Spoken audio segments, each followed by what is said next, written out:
रूस यूक्रेन युद्ध अभी रुका भी नहीं है और इधर ईरान ने एक साथ इजराइल और अमेरिका के खिलाफ मोर्चा खोल दिया है।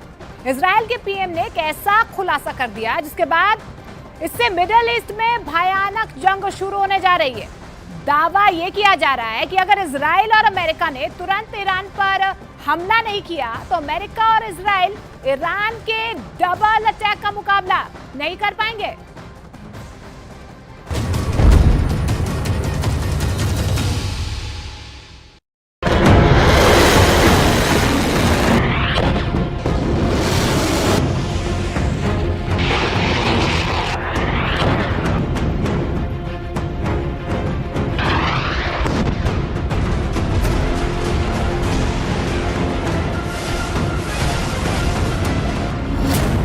अमेरिका इजराइल पर ईरान का डबल अटैक।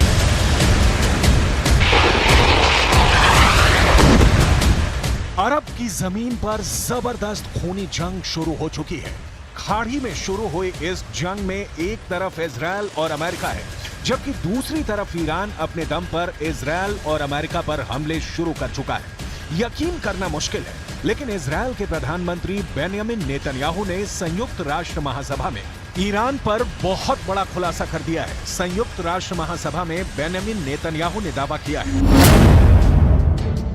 कि ईरान ने अपने जंगी ड्रोन से अमेरिकी विदेश मंत्री और एनएससी की हत्या की कोशिश की है। सवाल उठता है कि ईरान के पास इतनी हिम्मत और क्षमता कहां से आ गई है कि वो अमेरिका के विदेश मंत्री और अमेरिका के राष्ट्रीय सुरक्षा सलाहकार यानी एनएसए को मारने की कोशिश कर रहा था।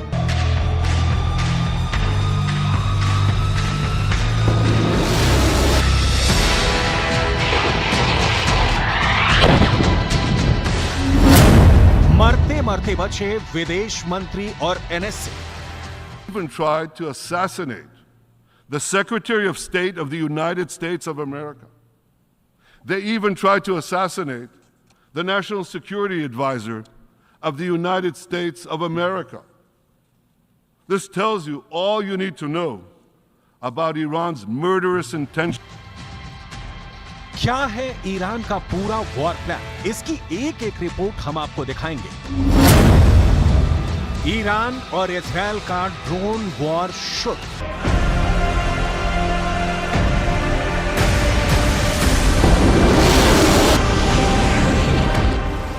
अमेरिका और इजराइल की सेना इस वक्त ईरान को किसी भी कीमत पर इतनी ताकतवर नहीं बनने देना चाहती है जो इजराइल, अमेरिका और सऊदी अरब के वजूद के लिए खतरा बन जाए।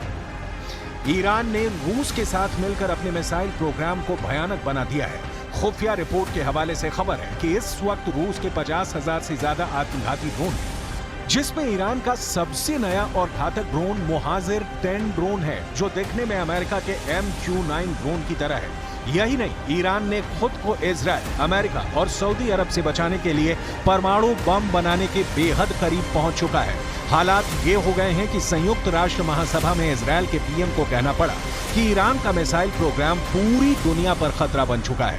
Iran's drones and missile program threaten Israel and our Arab neighbors, and Iran's drones have brought and bring death and destruction to innocent people in the Ukraine. अब आप ये भी जान लीजिए कि अमेरिका, इजराइल और सऊदी अरब को खुला चैलेंज ईरान कैसे दे रहा है, और वो ईरान के ड्रोन अमेरिका के विदेश मंत्री और राष्ट्रीय सुरक्षा सलाहकार पर हमला करने की कोशिश कर चुके हैं। आप इस एनिमेशन से ईरान के खौफनाक इरादों को समझ सकते हैं, जब इजराइल के पीएम बेंयामिन नेतन्याहू ने दुनिया को बताया कि ईरान अमेरिका के टॉप अधिकारियों और मंत्रियों को कैसे मारने की कोशिश कर रहा है। इजराइल के प्रधानमंत्री बेंयामिन नेतन्याहू के मुताबिक ईरान के अटैक और आत्मघाती दो तरह के ड्रोन ने सबसे पहले अमेरिका के विदेश मंत्री को मारने की कोशिश की। ईरान के प्लान के मुताबिक ईरान के ड्रोन अमेरिका के विदेश मंत्री के बेहद करीब पहुंच चुके थे। ईरान का ड्रोन लगातार कमांड सेंटर में अमेरिका के विदेश मंत्री की लाइव लोकेशन भेज रहा था। खतरे से बेखबर अमेरिका के विदेश मंत्री पर ईरान ड्रोन से मिसाइल दागने वाला था, लेकिन मिसाइल को विदेश मंत्री की सुरक्षा में लगे उपकरणों ने कंफ्यूज कर दिया और अमेरिका के विदेश मंत्री ईरान के हमले में बाल बाल बच गए। मरते मरते बचे विदेश मंत्री और एनएसए। ईरान के बारे में दावा किया जा रहा है कि उसने बंकर के अंदर घातक मिसाइलें, 8 तरह के घातक और आत्मघाती ड्रोन का बहुत बड़ा जखीरा जमा कर लिया है। असल में ईरान इसीलिए अमेरिका के विदेश मंत्री और एनएसए को जान से मारने की कोशिश कर रहा है, क्योंकि वो अमेरिकी एयर स्ट्राइक में मारे गए अपने जनरल कासिम सुलेमानी की मौत का बदला लेना चाहता है। जनवरी 2020 में ईरान की कुद्स फोर्स के प्रमुख जनरल कासिम सुलेमानी की अमेरिकी एयर स्ट्राइक में मौत हो गई थी। तब से ईरान अमेरिका और इजरायल से खून का बदला लेने को उतारू है। इसीलिए पहले अमेरिका के विदेश मंत्री और एनएसए को मारने की कोशिश ईरान कर चुका है। अभी तक ये पता नहीं चला है कि ईरान ने किस दिन या किस महीने या किस साल अमेरिका के एनएसए को ड्रोन हमले में मारने की कोशिश की है, लेकिन ईरान ने अमेरिका के एनएसए को निशाना बनाया है। यह खबर इजरायल डंके की चोट पर कह रहा है। इजरायल के प्रधानमंत्री बेंजामिन नेतन्याहू ने दावा संयुक्त राष्ट्र महासभा में किया है, जिससे साफ पता चलता है कि ईरान आत्मघाती तरीके से अमेरिका और इजरायल से युद्ध के लिए तैयार हो चुका है। मरते मरते बचे विदेश मंत्री और NSA.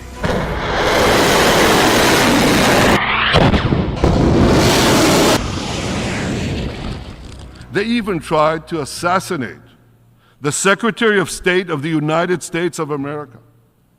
They even tried to assassinate the National Security Advisor of the United States of America.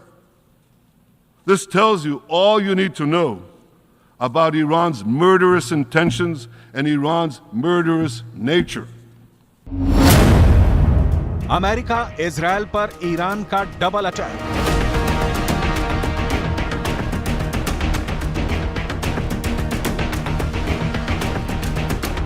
America और इजरायल का दुश्मन ईरान अपनी ड्रोन क्षमता को तेजी से बढ़ा रहा है। ईरान मोहाजिर 10 ड्रोन को अपने जंगी बेड़े में शामिल कर चुका है। मोहाजिर 10 ड्रोन की खासियत यह है कि इसकी जद में इजरायल भी आ गया है।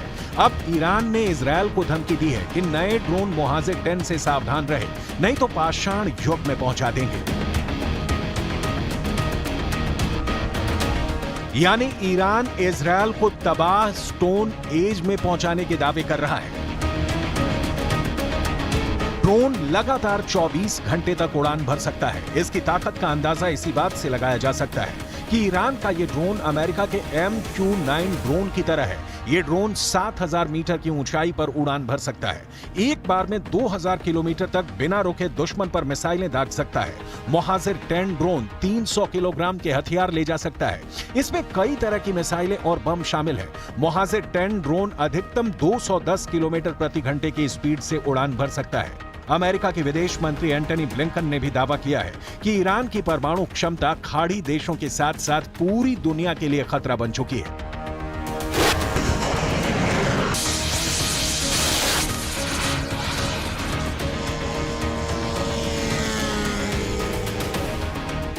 With regard to Iran and nuclear weapons, I think the comments that you alluded to point to the fact that Iran's own activities in pursuing a nuclear program are a profoundly destabilizing element and one that risks the security of countries not only in the region but well beyond it, which is why we're determined, President Biden's determined, that Iran never acquire a nuclear weapon.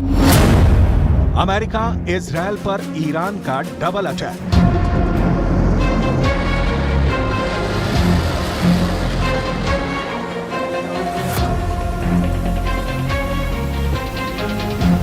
आप जरा इन तस्वीरों को भी देख लीजिए। 22 सितंबर 2023 दिन बृहस्पतिवार को ईरान की राजधानी तेहरान में ईरान ने अपनी सैन्य ताकत की कैसी जबरदस्त नुमाइश की है। ईरानी सशस्त्र बलों ने 1980 में शुरू हुए 8 साल की ईरान इराक युद्ध की 43वीं वर्षगांठ मनाने के लिए एक सैन्य परेड आयोजित की है। ये उसी की तस्वीरें हैं। ईरान के राष्ट्रपति इब्राहिम रईसी ईरान के हथियारों से अमेरिका और इजरायल को साफ चेतावनी दे रहे हैं कि अगर ईरान की तरफ आंख उठाकर देखा तो ईरान ड्रोन, मिसाइल और घातक हथियारों से अमेरिका और इजरायल का नामो निशान मिटा देगा।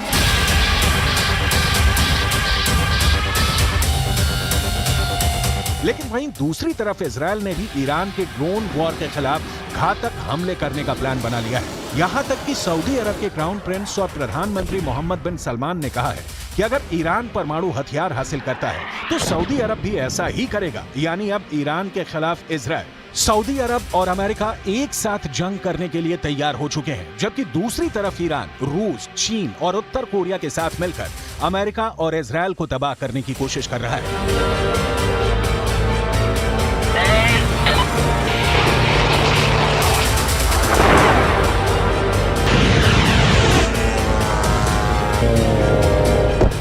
Iran couldn't or wouldn't do that.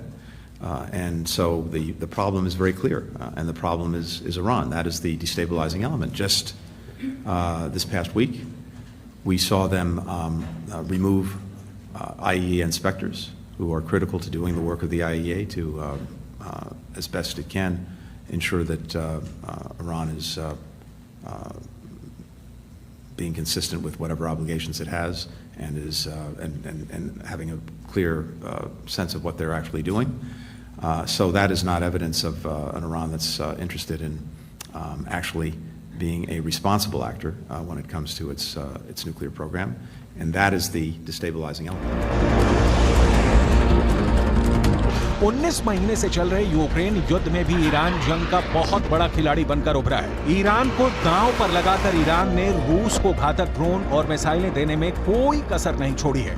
Ukraine के टैंक, तोप और रॉकेट आर्मी पर रूस ने ईरानी ड्रोन से सबसे ज्यादा हमले किए हैं। दावा किया जा रहा है कि ईरान के आत्मघाती ड्रोन की मारक क्षमता इतनी जबरदस्त है कि यूक्रेन की तोप और टैंक भी ड्रोन हमले में तबाह हो रहे हैं। यूक्रेन के सामने दिक्कत यह है कि ईरान के आत्मघाती ड्रोन पर जब तक यूक्रेन हमला करने की कोशिश करता है, तब तक रूस और ईरान के ड्रोन यूक्रेन के तोपखाने को तबाह कर डालते हैं।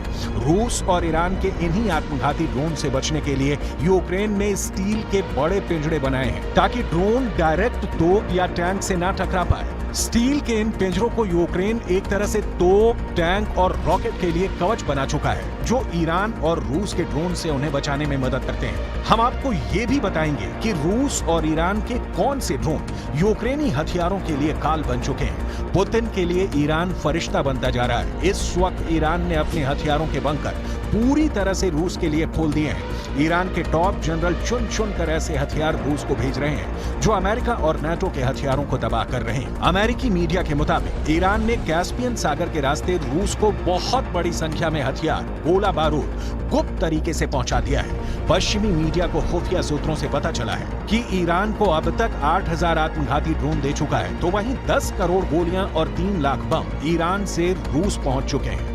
लेकिन अब जिस तरह से ईरान ने अमेरिका के विदेश मंत्री और एनएसए को जान से मारने की कोशिश की है, उससे अब यह तय हो चुका है कि ईरान अब इजराइल और अमेरिका पर एक साथ जंग करने के लिए तैयार है।